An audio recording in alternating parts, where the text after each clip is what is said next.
अस्सलाम वालेकुम, welcome to my channel. आज हम बनाएंगे गेहूं के आटे से टेस्टी नाश्ता जो झटपट से बन कर के तैयार हो जाती है और ज़्यादा वक्त भी नहीं लगता और ये खाने में बहुत टेस्टी लगते हैं। ये समोसे और कचौड़ी को भी फेल कर देती है ये नाश्ता। आप एक बार मेरे तरीके से ये नाश्ता ज़रूर बना करके देखिएगा, ये बच्चों को बहुत पसंद आएंगी। चलिए बनाना स्टार्ट करते हैं।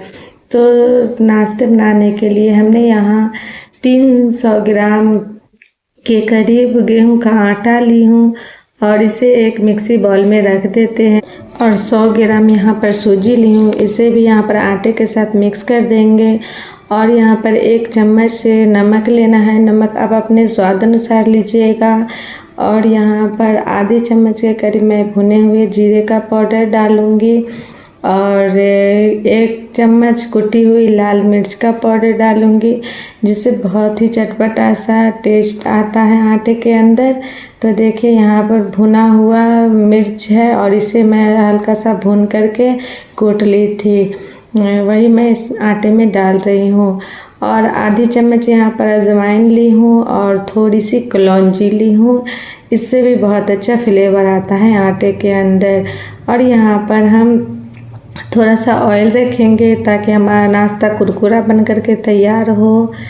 और थोड़ी सी हम धनिया पत्ती भी इसमें डाल देते हैं, इससे खुशबू बहुत अच्छी आती है धनिया पत्ते से, तो धनिया पत्ता ज़रूर डालिएगा। इन सबको हम हाथों की मदद से मिक्स कर लेंगे और थोड़ा सा आटा हम इसमें से निकाल लेते हैं, इसका हम आगे यूज़ करेंगे।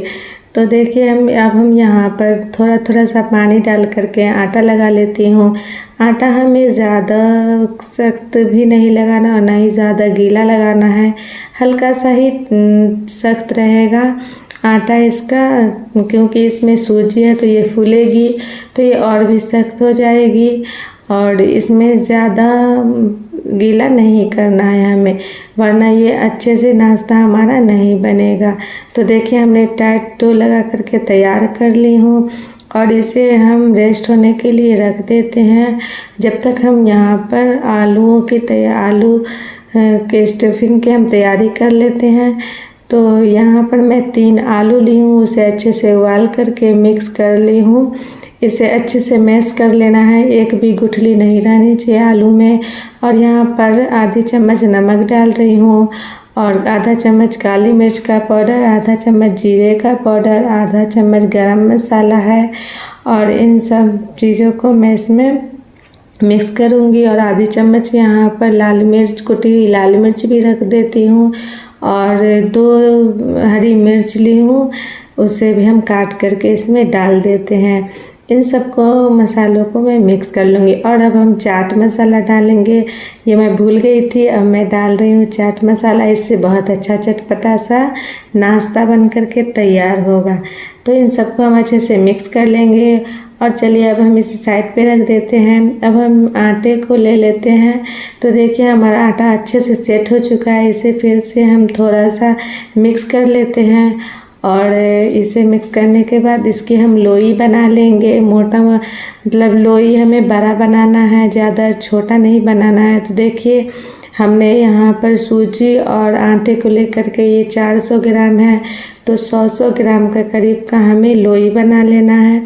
तो देखिए हमने सारी 4 लोई बना करके तैयार कर ली हूँ और इसे हम हाथों की मदद से फ्लैट करेंगे और इसे बेलन से बेल देंगे। और ज़्यादा नहीं पतला बेलना है और ना ही ज़्यादा मोटा रखना है। देखिए रोटी से ये हल्का सा मोटा रहना चाहिए। और चारों तरफ से हम यहाँ पर आटे को कटिंग कर देंगे और ये चौकोर बना देंगे आटे को, और फिर रोटी को चौकोर बना देंगे। अब हम इसमें आलू की स्टफिंग लगाएंगे। तो देखिए हम यहाँ पर आलू के स्टफिंग लगा रहे हैं, इसे पूरे में फ्लैट करेंगे आलू को और सारे पे देखिए इसी तरह से हमें चम्मच की मदद से फैला लेना है। और यहाँ पर थोड़ा सा टोमेटो केचप है, इसे भी हम यहाँ पर इसमें फैला देते हैं। और आधी चम्मच लेंगे धनिए की चटनी है ये, इसे भी हम यहाँ पर फैला देते हैं। आप चाहो तो शेजवान सॉस भी ले सकते हो और ग्रीन चिली सॉस भी ले सकते हो, आपकी मर्जी है। जो भी सॉस इसमें रखना चाहते हो आप रख सकते हो। और अब यहाँ पर हम इसे आटे को लेंगे, मतलब रोटी को लेंगे और इस तरह से हम मोड़ देंगे। मोड़ने के बाद इसे कटिंग करेंगे चाकू की मदद से। इसे आधे आधे इंच का हम कटिंग करेंगे, ज़्यादा मोटा नहीं करेंगे इसे। तो देख सकते हैं आप लोग, हमने आधे आधे इंच का कटिंग कर ली हूँ सारे रोल को। अब हम इसे हाथों की मदद से हल्का सा गोल कर देंगे, क्योंकि ये चाकू से काटने की वजह से ये लंबे हो गए हैं, तो इसे हम गोल कर देंगे हाथों की मदद से हल्का हल्का सा। और इसे सबको प्लेट में हम रख देते हैं। तो देखिए हमने सारे आटे की लोई कर ली हूँ। अब हम इसे चलते हैं दूसरे प्रोसेस की तरफ। तो देखिए 3 लोई का मैं यहाँ पर ये बनाई हूँ और रोल बना करके अब हम यहाँ पर रोल बनाएंगे। तो देखिए हम ये दूसरे डिजाइन से बना रही हूँ मैं, और ये दूसरा डिज़ाइन है। ये भी बिल्कुल आसान है बनाने में, बिल्कुल ही टाइम नहीं लगता है। तो देखिए आटे को इस तरह से हम कट करेंगे। ये 8 टुकड़े कर लेंगे हम 3 कोण भाग में, और इन सब पर मैं आलूओं के स्टफिंग रखूँगी और रख करके इसे रोल कर लूँगी। रोल करने के बाद जिस तरह से हम वो बनाएंगे उसी तरह से इसको भी बना लेना है। तो देख सकते हैं आप लोग, हमने यहाँ पर 8 3 कोण बना करके रख ली हूँ और सभी पे मैं आलूओं का स्टफिंग रख दी हूँ। और इन सबको मैं मोड़ूंगी, इसी तरह रोल बनाऊंगी। और ये रोल बन करके देखिए तैयार हो गए हैं। इसी तरह से हमें सारे रोल बना करके तैयार कर लेने हैं फ्रेंड्स। तो अब हम चलते हैं दूसरे प्रोसेस की तरफ।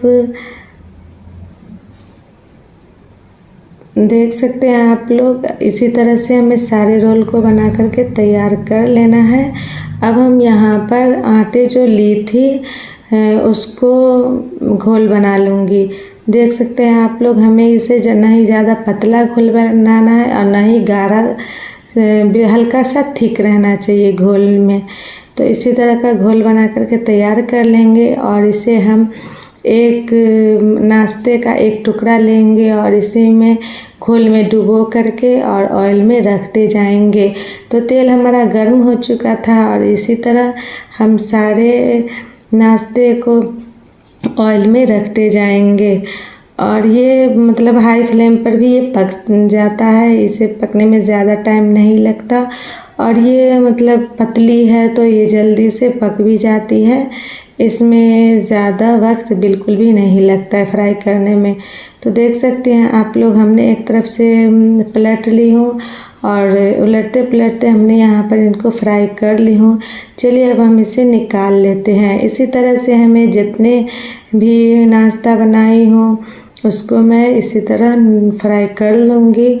और जो रोल वाला बनाई हूँ उसे भी मैं इसी तरह आटे के घोल में डुबो करके और फ्राई कर लूँगी। तो देख सकते हैं आप लोग, हमने यहाँ पर रोल को भी फ्राई कर ली हूँ। रोल को फ्राई करने के वक्त गैस का जो फ्लेम है बिल्कुल लो कर दीजिएगा, मीडियम रखिएगा ताकि ये रोल अच्छे से पक सके अंदर से। ये हाई फ्लेम पर बिल्कुल भी नहीं पकाइएगा वरना ये कच्चे रह सकते हैं। तो देखिए हमने सारे नाश्ते बना करके तैयार कर ली हूँ फ्रेंड्स। अगर मेरी वीडियो थोड़ी सी भी आप लोगों को पसंद आती है तो प्लीज़ मेरे चैनल को सब्सक्राइब कर लीजिएगा और बेल आइकन दबाना बिल्कुल भी मत भूलिएगा। और प्लीज़ मेरे चैनल को लाइक भी कर दीजिएगा। फिर मिलेंगे अगले वीडियो।